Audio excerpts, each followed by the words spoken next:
Okay. మీరు అప్పటికి ఒంటరిగా ఉండేవాళ్ళ, మీ హస్బెండ్ గారు ఉండేవాళ్ళ నేను విన్నాను.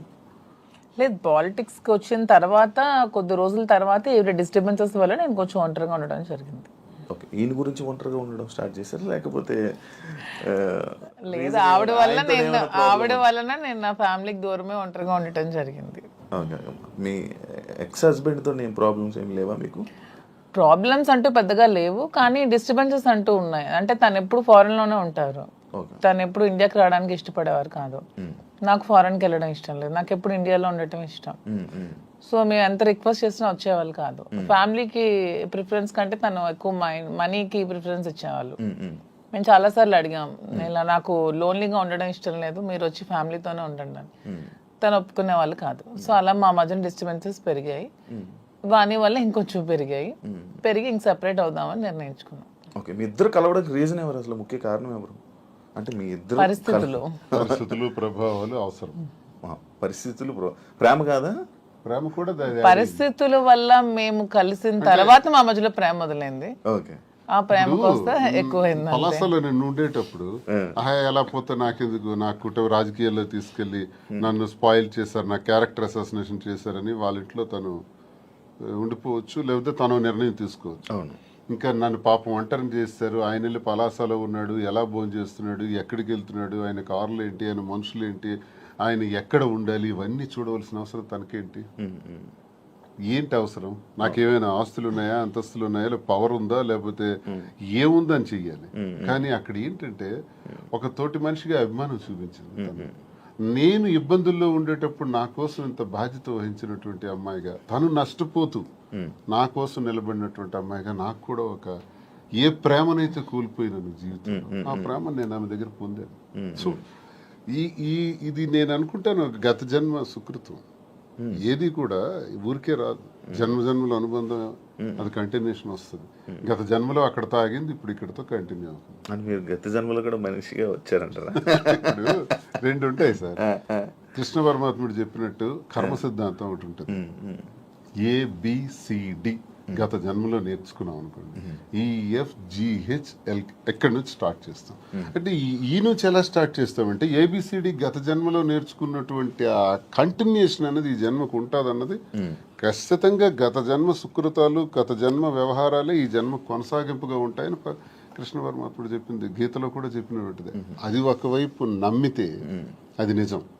నేను కర్మ సిద్ధాంతం నమ్ముతాను కాబట్టి అది నిజం. లేదు సైంటిఫిక్గా వెళ్ళామనుకోండి, ఇట్స్ కెమికల్ రియాక్షన్, రసాయనిక చర్య. మనిషికి మనిషికి మధ్యన జరిగినటువంటి ఆలోచనలు, కలయికలు, ఆ పరిస్థితుల ప్రభావాలు బట్టి ఒక మనిషి మీద ఒక మనిషికి ఆకర్షణ, కోపము, వ్యతిరేకత, రకరకాల భావాలు ఎందుకు కలుగుతాయంటే రసాయనిక చర్యల వల్లే కలుగుతాయి. అలా అని కూడా అనుకోవచ్చు. సైన్స్ ఎప్పుడైనా కలగొచ్చు అంటారా? కలగచ్చు. అంతే. ఏ మనిషి ఎప్పుడు ఎలా మారుతారో, ఎప్పుడు శత్రువులు అవుతారో, ఎప్పుడు మిత్రులు అవుతారో, ఎప్పుడు ఏ రకంగా మారుతాం అన్నది ఇదంతా మనిషికి మనిషికి మధ్యన ఉండేది కెమికల్ బ్యాలెన్స్. అది ఇంబ్యాలెన్స్ అయితే ఇంకో రకంగా మారుతాం, వైలెంట్ గా మారుతాం.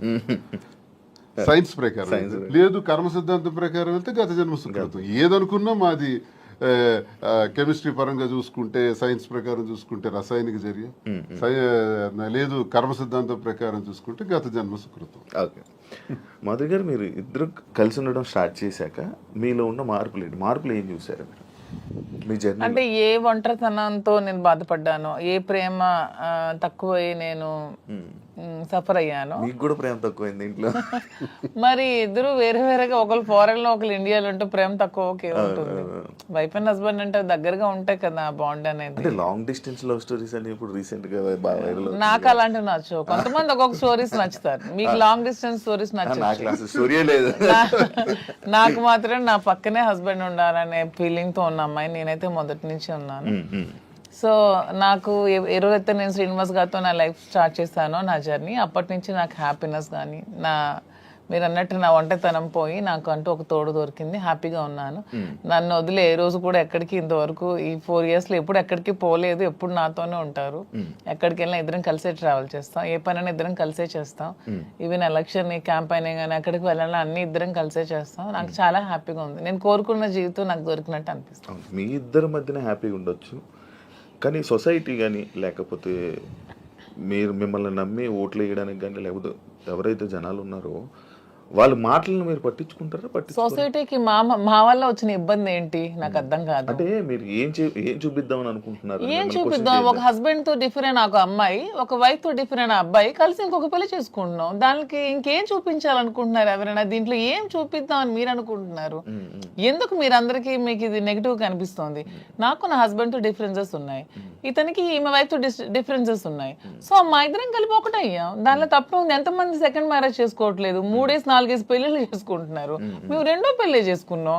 దీంట్లో ఎందుకు అంత చెప్పకుండా చేసుకుంటున్నారు? 3 పెళ్లిళ్ళు 4 పెళ్లిళ్ళు చేసుకుంటున్నారు. పెళ్లిలో ఒక ప్రెగ్నెంట్లు చేస్తున్నారు, పిల్లల్ని కనేస్తున్నారు, వదిలేస్తున్నారు, వీధిని పడేస్తున్నారు. మేము అవేమీ చేయలేదు. మేము మాకు డిఫరెన్సెస్ ఉన్నాయి, వీళ్ళకి డిఫరెన్స్ ఉన్నాయి. మా పబ్లిక్ చెప్పాం, మా ప్రజలకు చెప్పాం, మా ప్రజలకు చెప్పే మేము మొన్న ఎలక్షన్ చేసాం. ఎలక్షన్ లో నేనే దగ్గరుండి చేశాను. వాళ్ళకి అన్ని నా గురించి తెలుసు. మా ఇద్దరిని దగ్గరుండి చేసాం. మా పిల్లల్ని చూసుకున్నాం, వీళ్ళ పిల్లలు పెళ్లి చేస్తారు, వీళ్ళ పిల్లలు సెటిల్మెంట్లు చదివించుకున్నాం. మేము గాలికి వదిలేదు కుటుంబాలకి. వీళ్ళ కుటుంబానికి ఆస్తి మొత్తం ఇచ్చేస్తున్నాడు, రోడ్డు మీదకి వచ్చారు.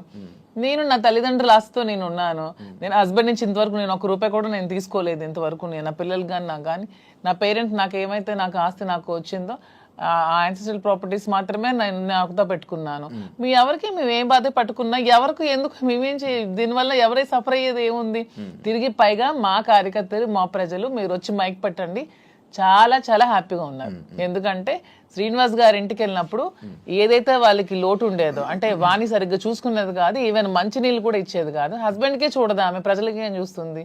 ఇప్పుడు అదేమీ లేదు. నేను ప్రతి ఒక్క కార్యకర్తకి బాగా చూసుకుంటానని వాళ్ళకి నమ్మకం కలిగి నా దగ్గర రావడం స్టార్ట్ చేశారు.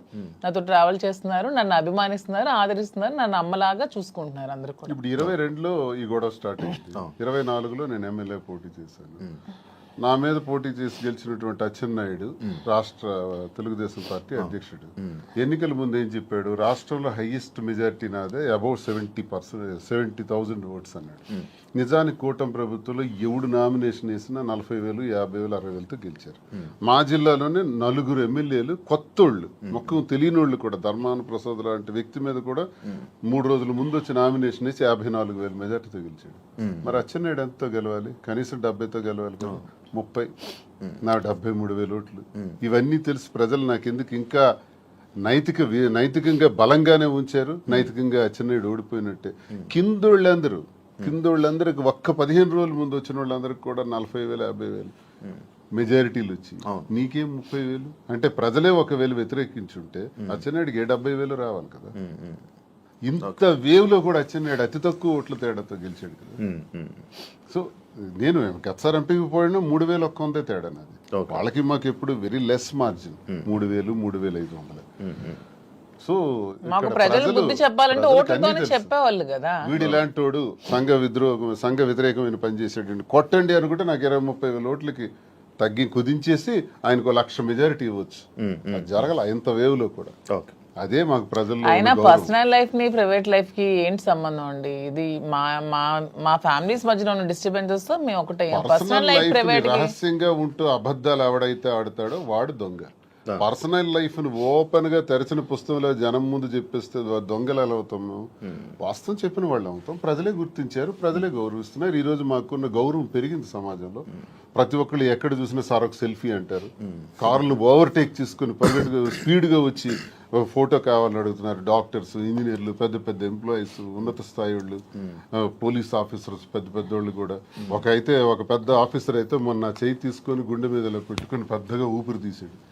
ఏం సార్ ఏంటి అంత ఎమోషన్ అవుతున్నారు? ఏంటంటే మీరంటే నాకు ఇష్టం సార్. ఆయన ఏం అర్థం చేసుకున్నారు? పెద్ద ఆఫీసర్. ఇంకా చాలా మంది పేర్లు చెప్పకూడదు.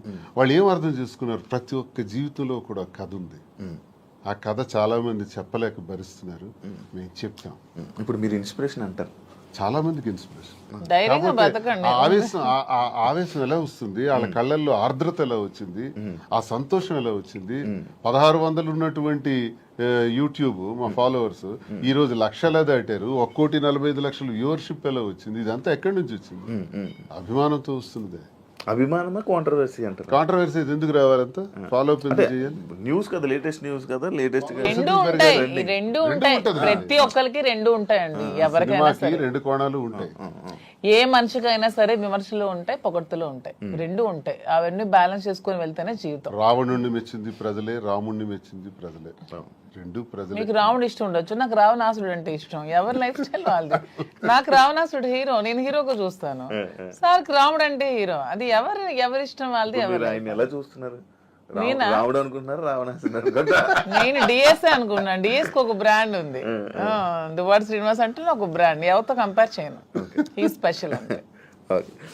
సార్ మీ బిజినెస్లు అన్ని వదిలేసారా?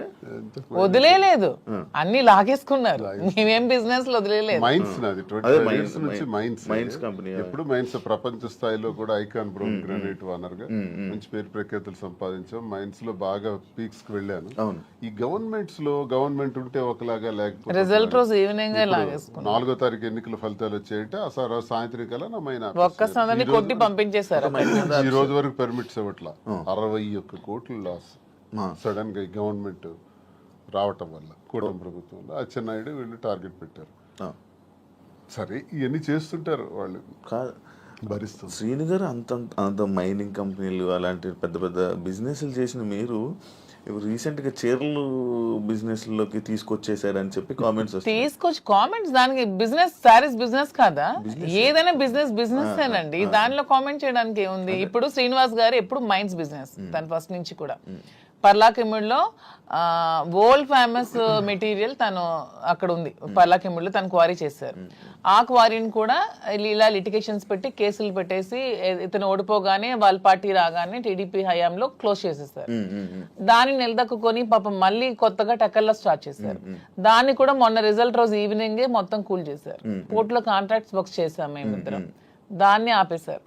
సో ఇంకేం చేయాలి? నాకు ముందు నుంచి కూడా ఈ శారీస్ విషయంలో నాకు ఒక ప్యాషన్ ఉంది. నాకు ఒక ఫ్యాషన్ మీద ఒక ప్యాషన్ తో, ఇంట్రెస్ట్ తో నాకు ఈ శారీస్ స్టోర్ పెట్టాలని ఎప్పటి నుంచో ఆలోచన ఉంది. దట్టు ఈ శారీస్ బిజినెస్ ఏంటి, పాలిటిక్స్ కి సంబంధం లేకుండా ఉండే బిజినెస్, పీపుల్ కి మాకు, పబ్లిక్ కి మాకు రిలేటెడ్ గా ఉండే బిజినెస్ అనేది ఈ శారీస్ బిజినెస్. ఎందుకంటే మేము పబ్లిక్ ఎంత ఫెయిర్ గా ఉంటే వాళ్ళు నచ్చితే మా దగ్గరికి వస్తారు, కొనుక్కుంటారు, వెళ్తారు. సో దీనిలో పొలిటికల్ ఇంటర్ఫీరెన్స్ అంటూ ఏమీ ఉండదు. సో అందుకని నేను శ్రీనివాస్ గారికి ఇంతవరకు మనం మైండ్స్ ఇవన్నీ చేసాం, చేసి ఎప్పుడు కోల్పోతూనే ఉన్నాం, ఎప్పుడు కూడా నిలదొక్కుకోలేదు. ఈ 4 years లో కూడా 30-40 crores వరకు పెట్టాం, లాస్ అయిపోయాం.